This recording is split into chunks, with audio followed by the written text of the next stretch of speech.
നമസ്കാരം, ഞാൻ Deepthi. Manara care joint free Kaumudi ഹെഡ്ലൈൻസിലേക്ക് സ്വാഗതം. Powered by ARMC. ആശങ്കയിൽ വീണ്ടും ജലനിരപ്പ് ഉയരുന്നു. മുല്ലപ്പെരിയാറിൽ ജലനിരപ്പ് 141 അടിയും കടന്ന് മുകളിലേക്ക്. ഡാമിൽ ചോർച്ച വർദ്ധിക്കുന്നതായി സൂചന. 2 ബ്ലോക്കുകൾ ഒഴികെ എല്ലായിടത്തും ചോർച്ച. 142 അടിയാകാതെ ഷട്ടറുകൾ തുറക്കില്ലെന്ന ശാഠ്യത്തിൽ തന്നെ തമിഴ്നാട്.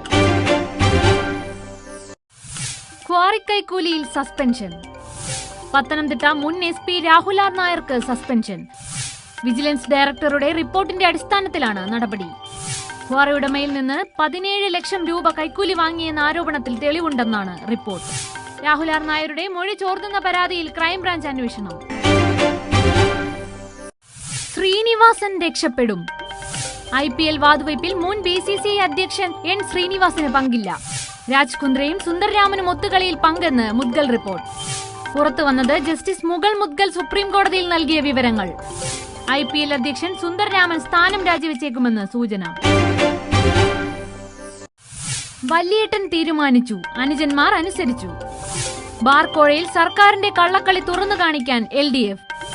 നിയമ നടപടിയെക്കുറിച്ച് ആലോചിക്കും. മാണി രാജിവെക്കാൻ 25-ന് സെക്രട്ടേറിയറ്റ് മാർച്ച്. ബാറിൽ മുഖ്യന്റെയും എക്സൈസ് മന്ത്രിയുടെയും ഇടപെടലുണ്ടെന്നും LDF. KM മാണി രാജിവെക്കണമെന്ന് വീണ്ടും VS. യോഗം കഴിഞ്ഞപ്പോൾ CPM CPI ഭായി ഭായി. Manara care joint free Kaumudi headlines powered by ARMC സമാപിക്കുന്നു. അടുത്ത ഹെഡ്ലൈൻസ് 1 മണിക്കൂറിന് ശേഷം. കൗമുദി TV ജാഗ്രത കാണാം. വാർത്തകളിൽ കാണാത്ത സത്യം തേടി. നമസ്കാരം.